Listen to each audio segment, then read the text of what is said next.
आज 14 डिसेंबर 2025 आपण पुणे मोशी येथे आहोत. कृषी प्रदर्शन चालू आहे. लास्ट डे आहे. महाराष्ट्रातील ऊस उत्पादकांना एवढं सांगू इच्छितो, 10 पोते टाकायची गरज नाही. रासायनिक प्लस जैविक आपण यूज करू शकता. एक भूमी पॉवरची बॅग आणि रासायनिक तुम्ही कुठल्याही रासायनिक मध्ये यूज करून वापरू शकता. यामध्ये जे कंटेंट आहे 16 प्रकारचे कंटेंट आहे. 16 स्लो रिलीज फॉर्म्युला आहे.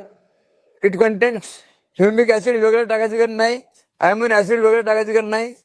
याच्यामध्ये मॅक्रोन्यूट्रिएंट्स आणि सगळ्यात महत्वाचं काय आहे तर हे स्लो रिलीज फॉर्म्युला आहे आणि रेडी अवेलेबल फॉर्म मध्ये घटक असल्यामुळं टाकला इन्स्टंट लागू होतात आणि त्या पिकाला 3 महिने काम करते. मुळाची वाढ, फुटव्याची वाढ, पानाची रुंदी किंवा क्लोरोफिल वाढण्याचं काम करते.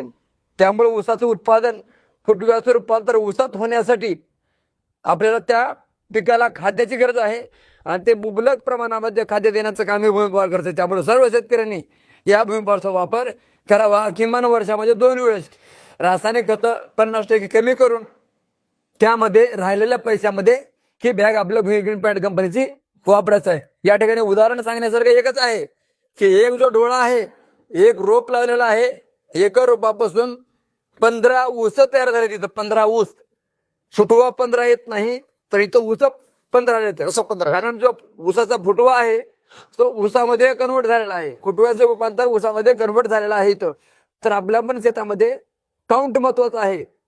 संख्या असेल तर उत्पादन वाढते. धन्यवाद. सांगण्याचं तात्पर्य एवढंच. 50 किलोच्या बॅग मध्ये आपल्याला 3 प्रकारचे अन्न घटक भेटतात. 12 किलोच्या बॅग मध्ये 16 प्रकारचे अन्न घटक plus humic acid, amino acid, seaweed, bacteria culture, macro plus micro bacterias. म्हणजे एवढं सगळं तुम्हाला कुठंच भेटणार नाही. ग्रीन प्लॅनेट बायो प्रोडक्ट्स मागील 23 वर्षापासून आपल्या भारतामध्ये काम करते. ICAR सर्टिफाईड आहे. गव्हर्नमेंटचे सगळे रूल्स रेग्युलेशन मध्ये आहे, फॉर्म मध्ये आहे. धन्यवाद.